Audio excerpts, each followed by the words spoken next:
Así como a lo largo de la semana hemos tenido la posibilidad, ¿por qué no?, de hablar de economía, con un abordaje que involucra las vicisitudes de tratados comerciales y acuerdos bilaterales. Sí, Hay un elemento que constantemente tiene que estar sobre la mesa, no tan solo de la discusión, no tan solo del debate, sino del reconocimiento. Y lo digo en términos de reconocer, saber y entender el valor específico que cada hombre y cada mujer que se desenvuelve en el ámbito de la ciencia, ciencia que aporta a la cultura, a lo social, a lo económico, a lo político, al país en su conjunto, tiene para cada país. En el caso de Argentina hay una institución que es el CONICET. En el excelente. marco del trabajo que se hace en el CONICET, existe una Sí, usina de talento integrada por hombres y mujeres de la ciencia. Lo digo quizás si suena sencillo, no decirlo claro. de la ciencia, es por y para la ciencia con el objetivo de beneficiar y de lograr un progreso que sea por y para los argentinos y de acá para el mundo. Estamos con Excelente. Augusto Belomío, director del CONICET NOA Sur, y la doctora Rosana Nofal, vicedirectora del INVELEC. Gracias por venir, gracias por estar y ayudarnos a esta tarea, ¿no?, que es destacar el rol del hombre y de la mujer en la ciencia. Doctora, primero con usted, buen día. Buenos días, muchísimas gracias. Te escuchaba con atención y pensaba en la importancia que tienen en ese marco, ¿no?, las ciencias sociales y humanas, de cómo pensamos, ¿no? Sí. Nuestra materia ahora son las palabras y ese es nuestro objeto de investigación más importante. Y también pensaba en alguien, en Gramsci, que dice, bueno, todos los hombres son intelectuales, pero no todos tienen la función de ser intelectuales, ¿no? Y en ese sentido creo que ese es el sentido del CONICET. Cuando vos decís usina, semillero, yo pensaba, ¿no?, cómo ese trabajo científico comienza desde la formación inicial, desde las primeras palabras, la formación de grado en la universidad. Eso. Y un dato, formar un investigador nos lleva 15 años, ¿no? ¿Cuántas personas, cuántas historias, cuántos sujetos, cuánta vida, cuánta institución, cuánta política pública necesitamos para formar un investigador en este país, un investigador del sistema científico nacional, hasta un ingreso efectivo a carrera, ¿no? Hablamos de historias de vida cuando hablamos de historias de la ciencia en Tucumán y de ese hacer, y además de un hacer que está siempre en tensión entre lo que se llama las ciencias duras y las ciencias blandas, ¿no?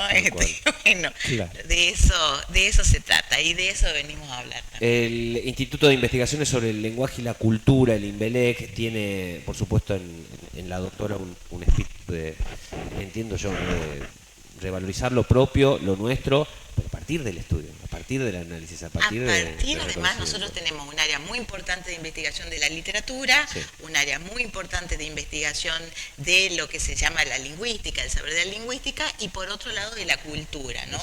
Y hay en este momento un proyecto de gran envergadura que tiene que ver con pensar las alfabetizaciones iniciales, cómo aprendemos a leer y escribir y cómo aprendemos desde un enfoque particular, ¿no?, que tiene que ver con respetar esta cuestión de los tiempos, muy polémico también, pero bueno, cómo desear que todos podamos acceder a esta cultura letrada y escrituraria que es siempre tan compleja. El efecto directo en lo social, Augusto, ¿no?, que tiene el trabajo, digo, abordado desde la ciencia en este sentido que dice la doctora. Así es, y nosotros en nuestro país, nosotros necesitamos un desarrollo científico, tecnológico, Sí, señor.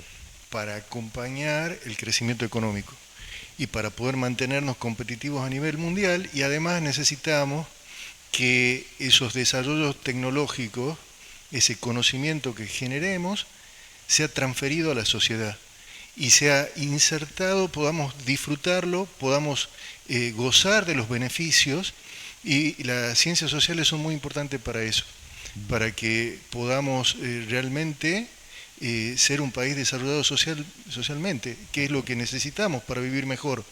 Entonces, Argentina invierte en ciencia, invierte en educación, y necesitamos que esa inversión llegue a la sociedad para que podamos disfrutarla, podamos vivir felices en un país desarrollado, socialmente, además de científica y económicamente, ¿no? Totalmente. Entonces, si no invertimos en ciencia, si no invertimos en educación, nunca vamos a ser un país desarrollado. Y eso es fundamental. Nosotros, en este momento, hay una inversión en ciencia que es muy baja, la más baja históricamente en los últimos años. El año pasado fue alrededor del 0,2% del Producto Bruto Interno de nuestro presupuesto, y nosotros tenemos una ley vigente de inversión en ciencia y tecnología que para este año se prevía una inversión alrededor del 0,45% del PBI. Y no sabemos cuánto va a ser, el presupuesto ha sido prorrogado. Entonces realmente vivimos un momento de crisis para el sistema científico-tecnológico argentino, ¿no? Y cuando es fundamental la inversión para poder desarrollarlo. La fuga de cerebros, dicho de esta manera, no suena, tiene un atisbo extraño, ¿no? Decir fuga de cerebros, pero el hombre y la mujer de la ciencia, que ante este contexto, ante esta situación, ante el hecho de que, digo, desde política de Estado, voy a decir para tener una salida elegante, pareciera ser que no se valora como política de Estado el rol del hombre y la mujer de la ciencia. Por supuesto que uno, digo, tratando de defender también su conocimiento, su trabajo, porque no su vida, migra. Y hay una pérdida de cabezas, hay una pérdida de cerebros, hay una pérdida de talentos que se está produciendo en este contexto, doctora. Y sí, porque además estamos pensando en esto, yo instalé la cuestión de la temporalidad, ¿no? Sí. O sea, en estos movimientos espasmódicos de destrucción y además vos tenés muchas diásporas, sí, y tenés migraciones internas, externas, gente que abandona la carrera, gente que no se aplica a concurso de beca, entonces es muy difícil después reinstalar, ¿no? Es como, bueno, tiene que ver mucho con los tiempos de la vida, los tiempos biológicos, ¿no? O sea, a qué edades tenés, a qué edades aplicás, a qué edad. Entonces yo creo que hay que tener mucho cuidado cuando se piensa, no se piensa en escala proyectiva, ¿no? Cuando vos hablas de una historia de un país, o incluso cuando vos hablas de eras geológicas, ¿te acuerdas cuando hemos hecho la reunión donde hablamos de investigadores, más bueno, vos tenés agua porque tienes millones de siglos de esa historia, ¿no? Entonces, la piedra, esa historia, esa búsqueda, o los encuentros, todo el trabajo de la arqueología, ¿no? ¿De qué hablamos cuando hablamos de, bueno, ahora destruyo, ahora saco, ahora cerramos, ahora dividimos esa actuación, ¿no? Sacamos, se va. Afuera. ¿De qué hablamos? Afuera, ¿no? Claro. ¿Cuál es la historia que está detrás de eso? Y además de esta cuestión también de especializarnos muchísimo en los discursos, ¿no? ¿Cuál es el modelo, cuál es el paradigma desde el cual se están planteando estos enunciados apocalípticos, ¿no? Con una lógica de guerra, te diría, de conflicto permanente. Entonces, creo que ahí hay que pensar mucho, es muy importante la figura también de quién cohesiona, quién piensa, digo, bueno, a ver, ¿cómo resistimos? ¿Qué estrategias de resistencia y también estrategias de lucha articular frente a como este sistema o este clima de constante amenaza, ¿no? Los que tenemos más años también hemos ido viendo estos movimientos cíclicos, ¿no? Este intento de destrucción, que es un intento que tiene que ver también con una geopolítica. A ver, hay estados que tienen muy claro que van a pensar y van a preservar, yo creo que el imperio nunca se equivoca, preserva los archivos, preserva la biblioteca, preserva los equipos, ¿no? No estaríamos destinados a ese universo si hacemos este juego. Entonces, bueno, por supuesto, hablo desde la literatura, ¿no? Hablo desde de esos textos, en la Divina Comedia, sí, ¿no? Años. Claro. Entonces también la coyuntura, hay que tener mucho cuidado con eso, también nosotros perder el croquis, perder el mapa, ¿no? Tener muy claro hacia dónde vamos, lo que dice el doctor Augusto, también esta cuestión de la idea de un desarrollo, de un país de desarrollo, el valor agregado, ¿no? La cuestión de la economía, el dinero. Entonces creo que ahí es muy importante también pensar nuestra propia estrategia. Y los jóvenes son los que más facilidades tienen para emigrar. Y los talentos argentinos, normalmente a las becas del CONICET se presentan los profesionales recién recibidos de nuestras universidades públicas y privadas, pero los que acceden a las becas son los mejores promedios, son nuestros mejores jóvenes, nuestros mejores talentos, son los que tienen todas las posibilidades para irse a otros países, ¿no? Entonces, este año hubo un 30% menos de postulaciones a las becas del CONICET, los jóvenes están buscando otros horizontes, los salarios, las becas están completamente desactualizados, hemos perdido entre el 30 y el 40% del poder adquisitivo, las personas que trabajamos en ciencia en el último año. Las paritarias de este año han cerrado muy baja, un 2,7%. Ya se firmó ayer, se firmaron, o anteayer, se firmaron las paritarias del sector. Realmente estamos en una situación desesperante, necesitamos invertir en ciencia, necesitamos más recursos, más dinero para formar los recursos humanos, para capacitarlos, para que los jóvenes y los técnicos que tengamos puedan viajar a otros lugares, capacitarse, aprender el manejo del nuevo equipamiento disponible en el mundo, disponer de ese equipo en el país para poder usarlo, para poder aprovecharlo y para que también los estudiantes, nosotros tenemos casi todas las unidades ejecutoras de doble dependencia entre el CONICET y la universidad, sí. El equipamiento está instalado normalmente dentro de las universidades públicas, y ese equipamiento es usado por los estudiantes de las carreras que pueden ver y pueden trabajar usando equipamientos de última tecnología a nivel mundial. Entonces eso lleva a la formación también de recursos humanos, de profesionales con una visión diferente, ¿no?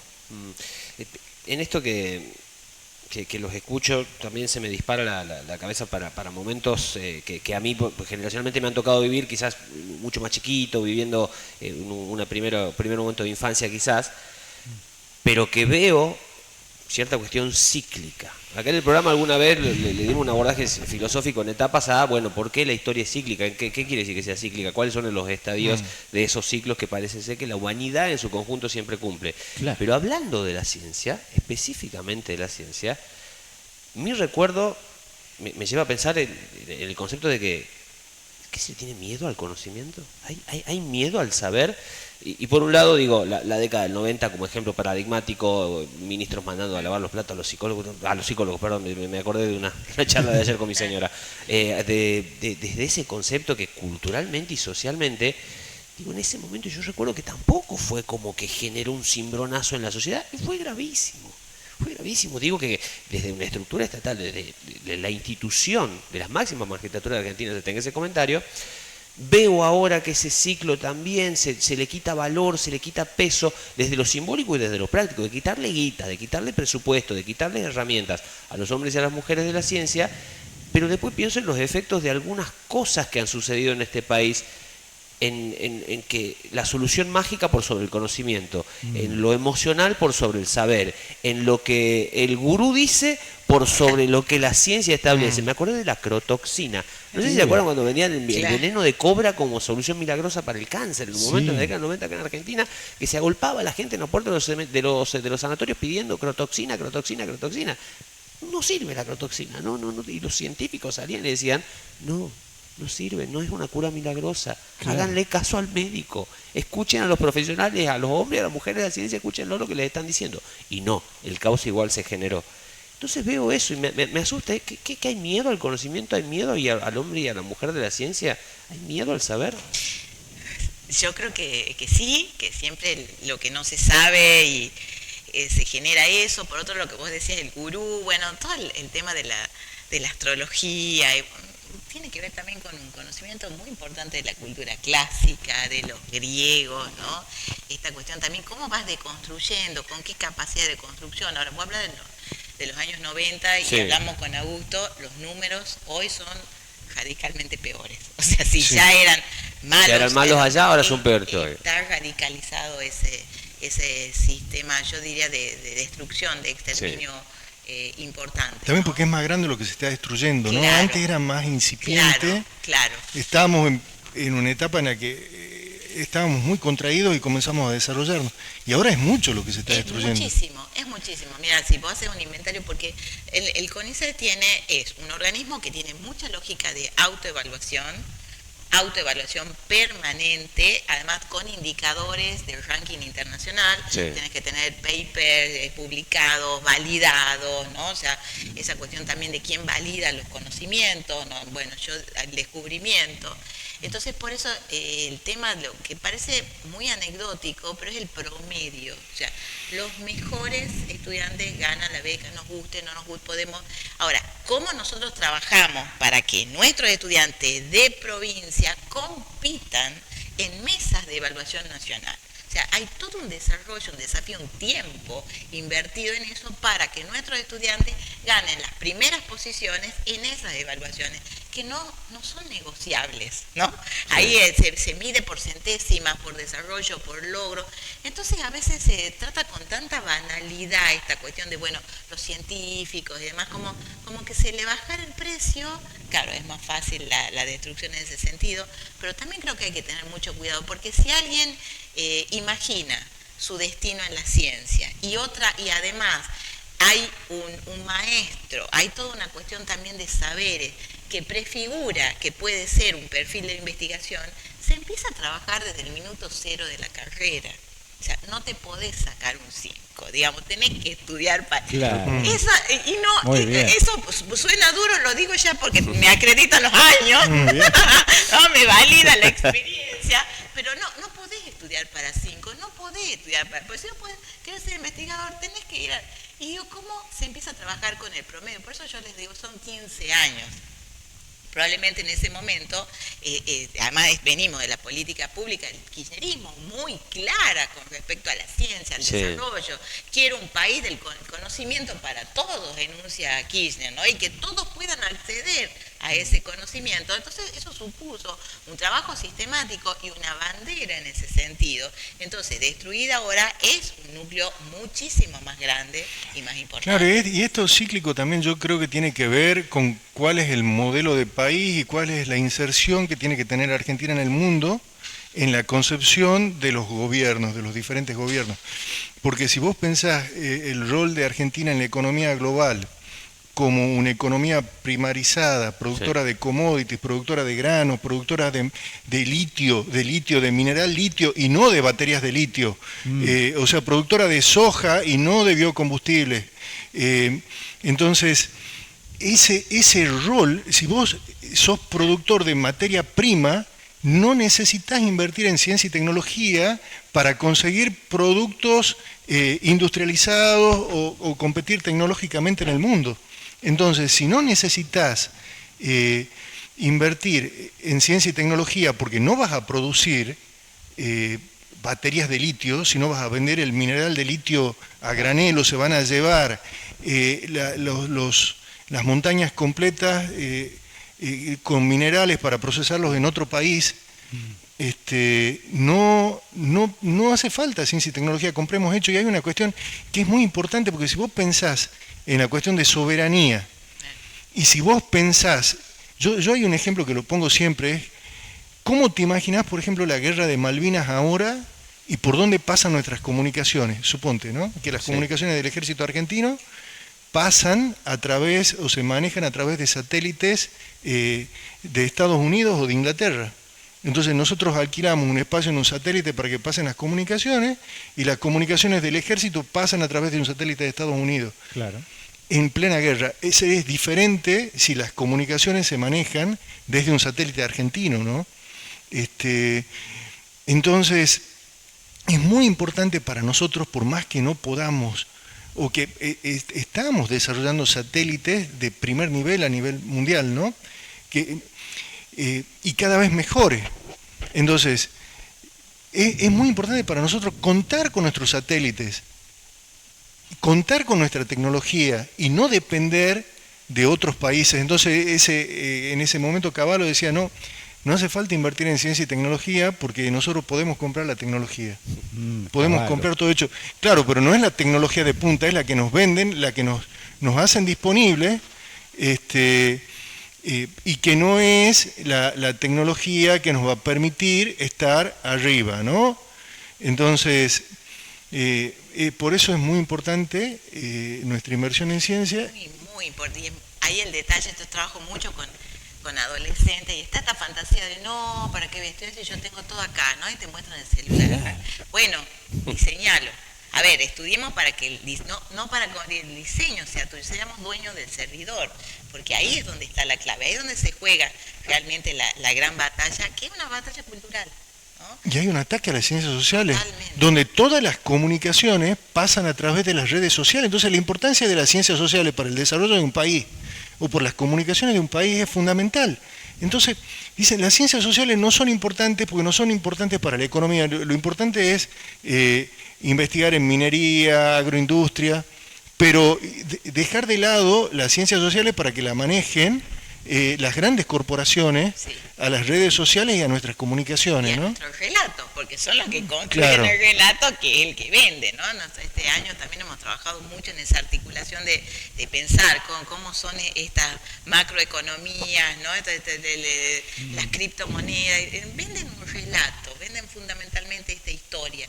Ahora, cómo se construye, cómo se arma, de dónde se arma, cómo se deconstruye ese relato, es la función de y además la memoria.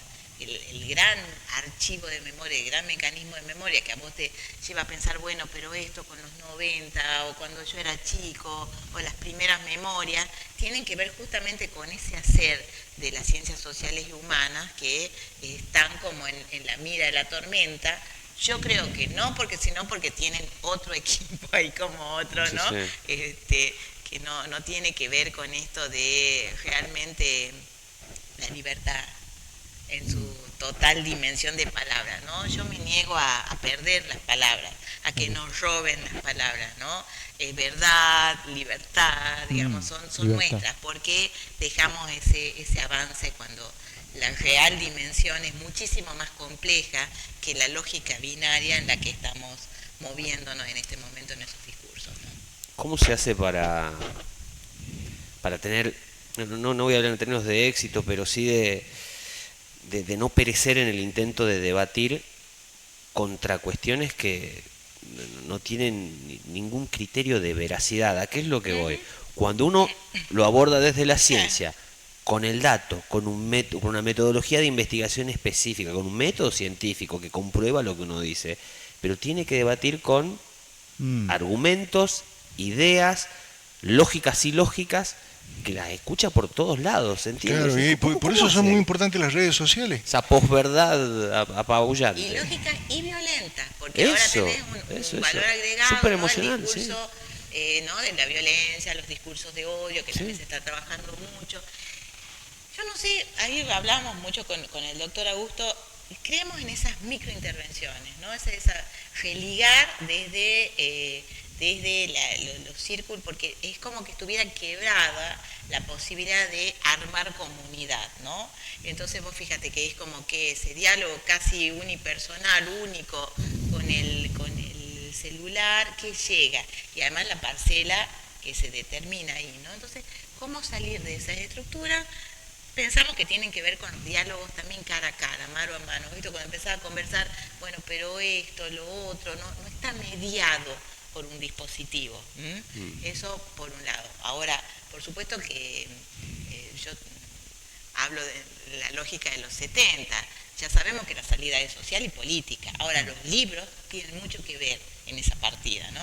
Libros de ciencias, libros de estudio, libros, ¿no? Como decir, el dato, el libro objeto, libro en su amplitud, que por supuesto que también está en las redes, también es Google, ¿no? Pero bueno, por algo la inteligencia artificial todavía no está vinculada a la red. Hay algo ahí en donde todavía se puede intervenir, ¿no? En esto de los ejes del debate, y creo que fue en década del 70, cuando se hablaba de ideas contrapuestas, pero que por ahí alimentaban de forma positiva el debate. Yo siempre cito el ejemplo de Chomsky, Foucault en Holanda, ese debate que fue súper estudiado y analizado al hartazgo, tipos que pensaban totalmente distintos, ideas contrapuestas, pero con un manto de lógica y con una capacidad intelectual brutal, por supuesto, para proponer cada uno desde, vamos a ponerlo en semiesfera, la semiesfera desde la cual habla Chomsky, la semiesfera desde la cual habla Foucault, proponen ideas de planeta distintos, de vidas distintos, de modo de entender la realidad de forma distinta, pero no desde la brutal carencia de lógica que hay hoy. Yo estoy asustado en ese sentido, digo, porque vuelvo al concepto de lo que le decía recién. Siento que y no lo digo por mí, porque yo soy uno más del montón, pero de los hombres y las mujeres de la ciencia hay, no de ellos, pero el grueso de la sociedad, lamentablemente mi temor es que pareciera ser que le tienen miedo al saber, que le tienen miedo al conocimiento, que le tienen miedo al que le habla con el dato y te contesta desde la emocionalidad. No, viva la libertad, carajo, no. Claro, y bueno, y además era viva Perón, carajo. Claro. Bueno, ahí no. Sí, Porque claro. bueno, el peronismo Claro. también, ya por eso digo, no acepto que me roben las palabras Tal con cual, tanta tal cual. facilidad. También hemos tenido el debate de alpargatas y libros, no. Claro, también exacto. hemos tenido ese gran debate, ¿no?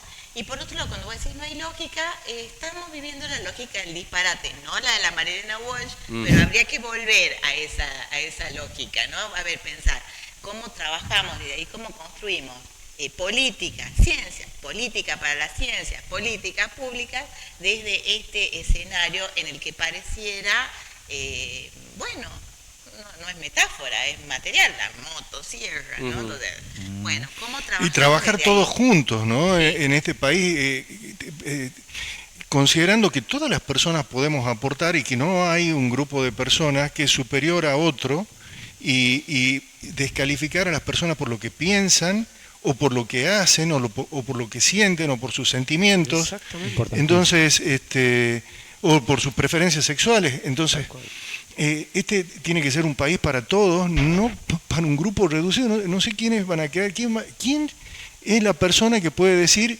yo soy el ejemplo y lo que hago yo es lo único que está bien? Porque si no, al final va a quedar una sola persona que va a ser la única que hace todo bien.